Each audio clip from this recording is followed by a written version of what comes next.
laat julle ja, eenvoudig ja wees, en julle nee. Geliefdes, genade, barmhartigheid en vrede vir julle van hom wat was, van hom wat is, van hom wat weer sal kom. Amen. Liewe Here, dat ons sing van blye evangelie daaraan deel het, en ons hier wees, in die woorde, Vader, van ons skuldbelydenis, genade verkondiging, en in antwoord op hierdie onverdiende genade, Here, 'n lewe van dankbaarheid, U wil vir ons lewe. Dankie, Here, dat ons geloof ook kon bely.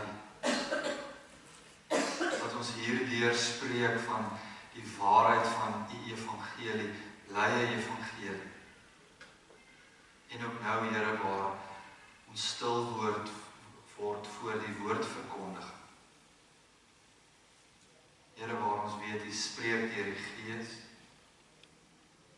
Dankie, Here, vir die voorreg vir ons hier wees. Nie net vir ons aanhoor van blye evangelie nie, Here, maar in ons uitleef daarvan daar buite. In 'n wêreld wat verlore is, dat hulle kan sien, Here, dat alles alleen na U toe wys, o Here Jesus Christus. Ons raak stil, ons besef, Here, ons afhanklikheid, ons nodigheid om met U woord te hoor. Dankie, Here, dat U spreek tot ons elkeen, dat U ons harte ken, dat U alles sien, Here. Ons dankie vir hierdie oomblik. In Jesus naam bid ons dit. Amen. Liefdes, ons skriflesing gaan voort waar ons in die reeks is en kyk na bergrede, al die gedeelte waar Jesus sou sê, daar staan geskrywe, maar ek sê vir julle, is ons vandag by Matteus 5, verse 33 tot 37, die aflê van 'n eed is die opskrif daar, in my Bybel op bladsy 10 van die Nuwe Testament, die 83 vertaling. Jesus is aan die woord en hy sê, verder het julle gehoor, dat daar van die ou tyd af aan die mense gesê is, jy mag nie jou eed verbreek nie, en 'n eed in die naam van die Here moet jy nakom. Maar ek sê vir julle, moet glad nie 'n eed aflê, nie by die hemel nie, want dis die troon van God, nie by die aarde nie, want dis die rusplek vir sy voete, nie by Jerusalem nie, want dit is die stad van die groot koning. Jy moet ook nie jou kop op die spel plaas as jy 'n eed aflê nie, want jy kan nie een haar wit of swart maak nie. Laat julle ja, eenvoudig ja wees, en julle nee. Wat meer gesê word as dit, kom van die bose. Geliefdes, tot sover ons skriflesing vanoggend. Dit is die woord van die Here. Gras verdor, blomme verwelk, maar die woord van die Here bly ewig staan. Amen. Geliefdes in ons Here Jesus Christus, ons weet almal hoe belangrik 'n mens se woord is. Vandaar ons sê te my woord is my eer, jy kan op my reken. Maar so weet ons ook, kan jy in hierdie lewe baie dinge verloor. Jy kan geld verloor, jy kan geld weer verdien. Jy kan 'n fout maak, jy kan 'n fout weer regstel, jy kan om verskoning vra. Maar juis omdat jou woord jou eer is daar iets anders aan as jy jou woord verloor, die betroubaarheid daaraan. Dan het jy baie verloor, jy kan nie dit net sonder meer dit bymekaar kry. Jy verloor vertroue in 'n mate. En ja, mense kan vergewe, mense kan dit oorsien, maar daar bly steeds ietsie daarvan, die persoon se woord was nie sy eer gewees. En dis iets baie menslik, dis iets wat ons weet nodig is in die Bybelse tyd, presies dieselfde, jou woord is jou eer, en juist omdat dit so is die mens geneig, geliefdes, om ekstra woorde aan ons woord te sit. Byvoorbeeld, dis nie genoeg om te sê, ek sal dit doen nie, of ek sal dit nie doen nie, maar ek beloof, dis die ekstra woord. Hoor net, luister in omgangstaal, gesprekke met mense. Woorde word bygesit. Ek beloof, ek sweer. Jy kan my glo, ek praat die waarheid. Ekstra woorde. By God, ek praat die waarheid. Dis al hierdie ekstra woorde wat die mens, juis vanweë die belangrikheid van die saak, jou woord moet jou eer wees, dit is 'n gewigtige saak, wat die mens geneig is om meer te wil sê, meer te wil bysit. So asof 'n eenvoudige uitspraak ja of nee mettertyd nie meer genoeg is nie. Asof dit nie meer genoeg gewig dra. Daarom dan dat mense meer wil sê, meer wil bysit, dat jy kan my regtig glo. Die ander goed het ek gesê, dit het dalk nie gebeur nie, maar hierdie ding, dit is werklik. Kan julle hoor die bysit van nog woorde? Dis die menslike tendens.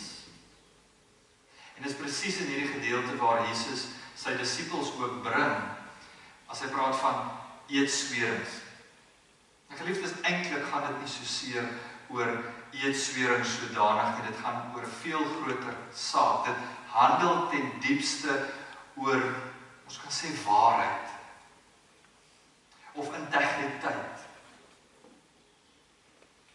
Waar al reeds die vraag gevra word, hoeveel gewig dra 'n mens se woord? Wanneer jy ja sê, is dit werklik ja. Wanneer jy nee sê, is dit werklik nee. Of moet daar nog iets bygevoeg word, wat mense jou nou regtig kan glo? En dit is vir ons belangrik, veral as daar iets moet gebeur, wil jy seker wees, jy kan hierdie persoon vertrou dat wat gebeur, wat gesê word of nie gaan gebeur nie, dat dit so sal wees. Dis waar vir ons samelewing, geliefdes, maar natuurlik ook vir die mense van die Bybelse tyd. In die Joodse kultuur waarvan ons hier lees, was 'n eed 'n ernstige saak. En in die Ou Testament, as ons nou so terugkyk ook, van dit is van waaruit hulle denke kom, ons is in die Nuwe Testament, maar die Ou Testamentiese denke het hulle gevorm. En daar kry ons eweneens 3 teksgedeeltes, en daar's baie meer ook sekerlik in die Ou Testament, maar 3 genoeg om te wys dat die Ou Testament eintlik nie eers verbied 'n eedswering sodanig. Byvoorbeeld, as ons sou lees Levitikus 19 vers 12, staan daar, jy mag nie vals sweer. So beloftes word gemaak, maar jy mag nie vals sweer. Of Numeri 30:3, as iemand 'n eed aan die Here nakom, lees ons daar, moet daardie persoon dit trou gestaan doen. Ander teks is Deuteronomium 23:22, lees ons, as jy 'n gelofte aan die Here jou God doen, al verstaan ons ook in ons omgangstaal, ons maak beloftes aan mekaar, maar 'n belofte aan God word 'n gelofte genoem. En daarom ook sien ons dadelik 'n gelofte aan die Here moet jy trou gestaan doen. Maar beloftes aan die mens wil ons eintlik 'n belofte bietjie onder 'n gelofte stel, wat eweneens ook nie korrek sal wees nie. Hoe dit ook al sê, Deuteronomium 23:22 sê, as jy 'n gelofte aan die Here jou God doen, moet jy dit nie nalat om te betaal. So geliefdes, 'n eed was dis 'n manier waarop jy God roep deel van hierdie gesprek. Jy roep as ware die Here om tussen jou woorde en die waarheid te kom staan. God as getuie kan ons sê in 'n mate. Wanneer iemand 'n eed in die naam van die Here sweer, sê eintlik God is teenwoordig, God is my getuie. God sien self. En nou moet ons besef ook, veral met dit wat so is, die mense in die Bybelse tyd was die uitspreek gewoon van God se naam besonder heilig geweest. Selfs so mettertyd het hulle nagelaat om nie eers meer God by name te noem nie, hulle sou gepraat het van die groot naam. En dit het ook 'n invloed gehad op die manier hoe die mense van die Bybelse tyd beloftes gemaak het. Eedswerings. So hulle sou later, goed, ek weet ek kan nou nie meer by die naam van God sweer nie, maar ek kan daarom sweer by die hemele. Of ek kan sweer by die aarde. Of om hierdie of daardie dorp kan ek sweer, selfs geliefdes, of my eie lewe. Trouwens, jy hoor so, nou en dan in 'n gesprek sal iemand vreemde opmerking maak, by die graf van hierdie en hierdie en sweer ek. Verskriklik, jy luister eintlik daarna aan hierdie woorde. Nou, dit is grootse woorde wat die persoon gebruik. In die Bybelse tyd was dit ook nie anders. Jy kon op jou geliefdes of op jou eie lewe ook gesweer. Dit klink vir ons vreemd, maar daar agter geliefdes is eintlik 'n poging om van verskillende soorte ede te onderskei. En mettertyd het dit so geraak. Goed, jy het daarom nou nie by die Here gesweer nie, jy het by die hemel gesweer. Dis bietjie belangriker as byvoorbeeld as jy op die aarde of by die aarde dan nou sou sweer. Of hierdie geliefde is iemand wat baie belangrik, jy was baie lief vir hierdie persoon, so hierdie belofte moet baie sterker wees as jy byvoorbeeld sweer na 'n ander geliefde wat jy dalk nie meer so goed oor die weg kom. So skielik mettertyd het mense gewig geplaas van watter beloftes is groter beloftes en watter beloftes is minder van belang. En het dit ook laterhand geraak die formule, hoe jy dit sou uitdruk en watter tipe woorde jy sou gebruik, wat sal bepaal of jy hierdie eed, swering gaan nakom. En juist daar is die probleem. Waar mense met woorde, mooi praatjies, ander kon mislei. En die ander persoon dink, goed, hier het ek 'n belofte, ek het standvastigheid, maar die een wat dit uitspreek, was nooit van plan om dit trouverstand te doen.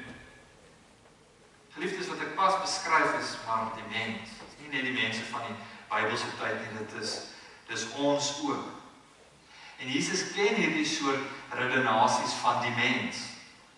En daarom begin hy hierdie woorde van die bergrede, bekende, julle het gehoor, maar ek sê vir julle. Verder lees ons, sê Jesus, het julle gehoor dat daar van die oudheid af van die mense gesê is, jy mag nie jou eed verbreek nie. Trouwens, ons het dit ook so raak gelees nou. En 'n eed in die naam van die Here moet jy nakom. So Jesus verwys terug na wat ek pas beskryf het. Die eerste aanhoorder sou instemmend geknik het, ja, ek weet waarvan die Here hier praat. Maar dan die antithese. Dan sê die Here, maar ek sê vir julle. Dan neem hy hierdie gesprek oor eedswering en hy bring dit eintlik by die essensie van die saak. En dit gaan eintlik nie soseer eers oor die eedswering sodanig nie, kom tot die hartsaak van die mens wat geneig is tot misleiding. Om iets wat goed te moet wees, verwronge te maak. Dat die Here sê, moet liewer glad nie 'n eed aflê. Nie by die hemele nie. Kan hoor hoe hy eintlik as 'n gedagte daar laat, julle wat so by die hemele sweer. Of julle wat so by die aarde sweer, ook nie by die aarde nie. Nie by die hemel nie, hoekom nie? Want dit is die troon van God. Nie by die aarde nie, hoekom? Dis die rusplek vir sy voete. Nie by Jerusalem nie, dis die stad van die groot koning. Geliefdes, let op wat Jesus hier doen. En hierdie uitspraak ontmasker hy as het ware elke menslike poging van voorgee, van afstand skep, slim woordjies, liewer slinkse woorde wat die mens geneig is om te kan gebruik. Die mens wat kan mislei. En sê die Here as ware hier, jy kan nie by die hemel sweer asof God geen aandeel daaraan het nie. Of by die aarde asof God minder teenwoordig daar gaan wees. Of in Jerusalem of welke stad ook al, of by 'n geliefde of hier of daar, asof God minder teenwoordig is. Goed, dis nou nie by die Here se naam wat jy meer sweer nie, maar by ander dinge, asof God nie daar teenwoordig is nie. God is die alomteenwoordige. Die mens wat wil afstand skep. Die mense wat kortpad wil vat. Hoor hulle hart en duidelik, God is hier. En hy hoor. En hy sien. En hy sien wat is werklik waar. En hy sien tussen die krom en skewe woorde van 'n mens ook wat dit moet wees, wat groot waarheid is. Want dit is eintlik geliefdes eenvoudig. Is nêrens waar God afwesig is. Geen woord wat hy nie hoor. Geen gebied waar hulle so geneig sou wees om te sweer waar die Here nie is. God se waarheid geld oral, van hemel tot aarde. En dan gebruik Jesus 'n beeld, geliefdes, wat vir sy eerste aanhoorders baie bekend sou wees. Die woorde, jy moet ook nie jou kop op die spel plaas as jy 'n eed aflê nie, want jy kan nie een haar wit of swart maak nie. Nou natuurlik moet mens nie in 'n moderne perspektief enigstens hierdie teks probeer interpreteer van, ja, maar ek kan 'n grys haar kan ek wit maak of wat ook al, of 'n wit haar kan ek swart maak, ek kan hare kleur, dis nie wat hierdie teks probeer sê nie. Hierdie teks gaan eintlik oor om jou lewe te verander, wat môre gaan gebeur. Is dit in jou mag, is dit in jou gesag en krag om so te kan dikteer wat môre en oormôre gaan gebeur. Dis wat dit vir hulle beteken, om 'n haar wit of swart te kan maak.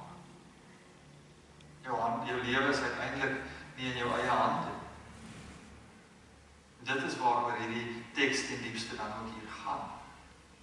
Geliefdes, die probleem met eedswerings is nie bloot dat dit gewoonheid gaan oor sekere woorde wat gebruik word. Dis toelaatbaar en dis minder toelaatbaar, en hier, so mag jy beloftes aflê en so mag jy nie beloftes aflê nie. Jesus neem sy disippels om dieper te kyk, en ons ook eweneens, om na die dieper probleem van hierdie saak te kyk. Dis die groot vraag van betroubaarheid. Eedswerings is 'n maklike manier waarop ons kan probeer om ons eie betroubaarheid eintlik deur woorde te beheer. Hoor 'n bietjie mooi in gesprekke, ja, maar ek het dit nie so gesê nie, of ek het dit nie so bedoel nie. Jy moet mooi gelet het, ek het dit so gesê. Fyn woordetjies. Maar hierdie saak veel dieper gaan, vra dit betroubaarheid. Vra die vraag, hoekom soveel ekstra woorde gebruik?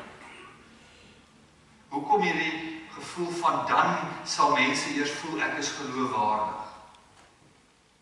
Is jou ja nie genoeg nie? Is jou nee nie genoeg nie? Geliefdes, Jesus vra hier nie vir 'n groter indrukwekkende manier van praat nie. Hy vra die hartsaak, is jy 'n betroubare mens? Is jou ja eenvoudig ja en jou nee eenvoudig nee? En is dit genoeg? Jou woord moet nie eers deur 'n eed of 'n belofte of hieroor of daaroor 'n formule of hoe ook al nou is dit eers bindend. Maar liewer kan mense deur my karakter, integriteit en waarheid, hulle weet, my woord is my eer. Daarom gaan hierdie gedeelte, geliefdes, ten diepste nie oor eedswerings nie, maar oor integriteit. En bring dit ons heel hartig by hierdie tema van wat is waarheid? En hoe gee jy waarheid weer? Is dit jou weergawe daarvan? En gee jy 'n ander weergawe dalk tot jou eie voordeel weer? Kan hoor hierdie tema baie interessant in hierdie teks. Jy dink dit is die tema, dan beweeg ons eintlik dieper. Integriteit, waarheid. Is dit deel van jou lewe? Is dit hoe ons is?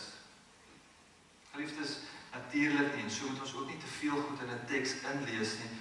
Beteken dit hier in hierdie geval nie dat Jesus alle forme van eedswerings vir elke moontlike situasie nou verbied het. Trouwens, selfs in die Nuwe Testament kry jy dat in regssituasies dat daar nog steeds formele verklaringe is, selfs in ons eie regstelsel. Ek weet nie meer hoe geld dit as mense dalk ongelowig is nie, maar ten minste een daarvan met die aflê van 'n eed dan sê jy, hand op die Bybel, ek sweer, daai tipe van, wat ek nou as getuienis bied, is die waarheid. Dit plaas nie 'n verbod op daardie tipe formele dinge wat ons doen in die lewe nie. Dit gaan nie oor eedswerings weer sodanig nie. Dit gaan oor betroubaarheid, integriteit. Hoe leef jy dit na? Is jou hart betroubaar?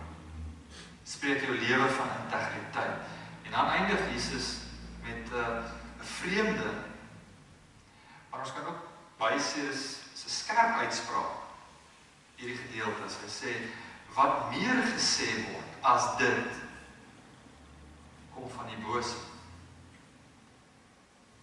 Direk geliefdes, verbind Jesus die oormaat van woorde met die wêreldse misleiding. Want dit is presies misleiding, jy dink jy sien die waarheid, jy dink jy sien objektief, maar jy word mislei. Dit is nie die volledige prentjie soos dit moet wees nie. En daarom hierdie te veel woorde wat Jesus hier koppel met verdraaiing, met onbetroubaarheid. Laat jou ja wees. Laat jou nee wees. Mense ken jou. Wat is jou karakter? Dit spreek. Nie die ekstra woorde. Geliefdes, bring die teks eintlik nader aan wat ons noodwendig sou dink. Ons dink ons kyk so objektief na die wêreldbeeld van ons teks. Hoe hulle hierdie saak benader het as eerste aanhoorders, interessante agtergrondgegewens. En soos daardie kritiese vraag aan die disippels van ouds gevra is, die vraag ook na ons. En ook nie soos ons sou dink, want dit is ook die probleem, ons kyk maklik na die wêreld, oog na hierdie wêreld waarin ons leef met sy klomp misleidings. En waarheid word so maklik verwrongig vir ons gestel nie, wat so is. Maar Jesus begin nie met die samelewing in hierdie teks, baie interessant. Hy begin by ons.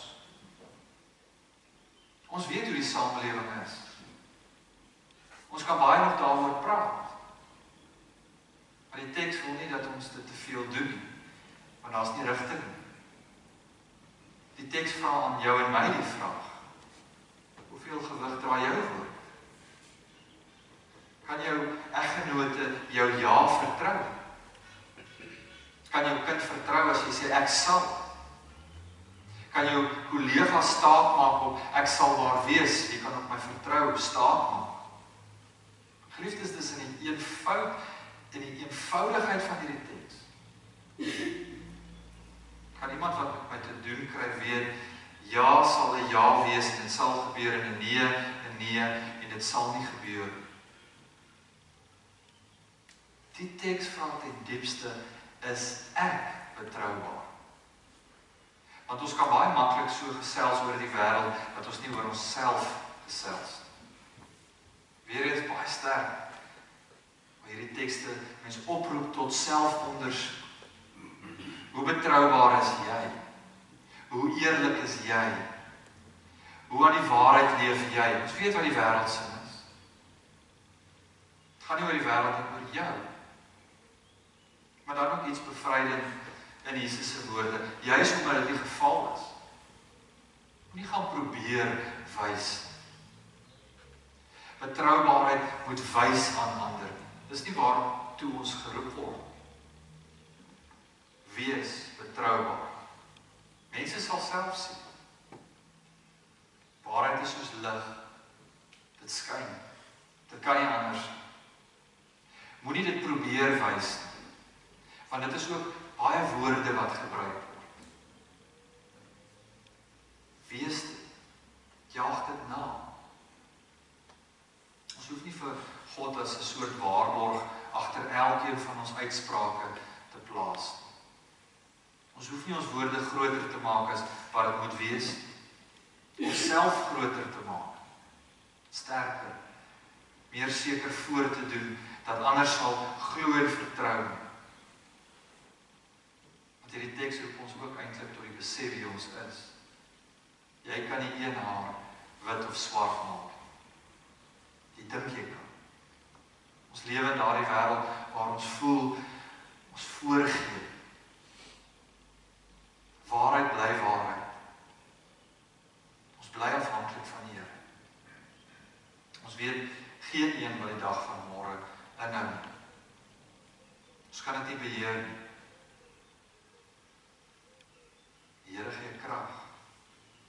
Ons kan wel vandag probeer om mense te wees wat iets vergestel van waarheid, eerlike, betroubaarheid en dis in die voetspore van Christus. Geliefdes, dalk is dit die eenvoudige uitnodiging van hierdie gedeeltes. Nie probeer om jou woorde indrukwekkend te maak nie. Maak jou lewe net betroubaar. Want in die koninkryk van God word waarheid nie versier nie. Dit hoef nie. Dit hoef nie versterk te word met groot verklarings en baie woorde. Het staan op sy eie en het skyn. Gaan doen dit. So sê die Here. Ook vir jou. Laat jou ja eenvoudig ja wees. En jou nee. Nee. Amen. Ons bid saam.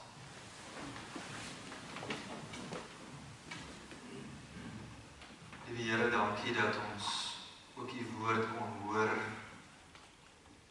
Woord van selfondersoek. 'n Woord, Here, navolging in die voetspore. Here, ons besef baie goed die samelewing waarin ons woon met misleidings en baie onwaarhede. Maar word ons vanoggend opgeroep om nie na die samelewing te kyk nie, Here, maar na onsself. En van daar begin uit te gaan in 'n samelewing en bly die evangelie so deur ons lewe, waarheid, integriteit. Hierdie deugde, Here, uit te leef. Here, U ken ons maskers. U sien deur wat mense nie kan raak sien. Here, help ons om hierdie deugde van betroubaarheid na te leef. Waarheid, integriteit. Laat ons ja, eenvoudig ja is. Nee, en nee. Sonder om dit te probeer versier met ander woorde, Here. Dat mense vanuit ons lewe kan sien, woord is eer. En Here, dat dit nie gaan op die einde van die dag iets wat van die deugde van 'n mens vertel, maar dis U wat hier voorbeeld vir ons is. En ons sien hoe dit uitspeel in ons verhoudings. Dat ons gade ons ja kan glo. Dat ons kinders ons ek sal ook kan vertrou. Dat die mense met wie ons omgang, Here, kan weet, woord is eer. En U daarin sien waarheid, integriteit. Help ons, Here, om hierdie praktiese ook na te leef. Ook dit maak deel uit van die blye evangelie. Waarheid. Maar ook in my lewe. In Jesus naam bid ons dit. Amen. Geliefdes in ons Here Jesus Christus, kom ons elkeen ontvang dan nou ook die seën van die Here. Die Here sal julle seën en julle beskerm. Die Here sal tot julle redding verskyn en julle genadig wees. Die Here sal julle gebede verhoor en aan julle sy vrede gee. Amen.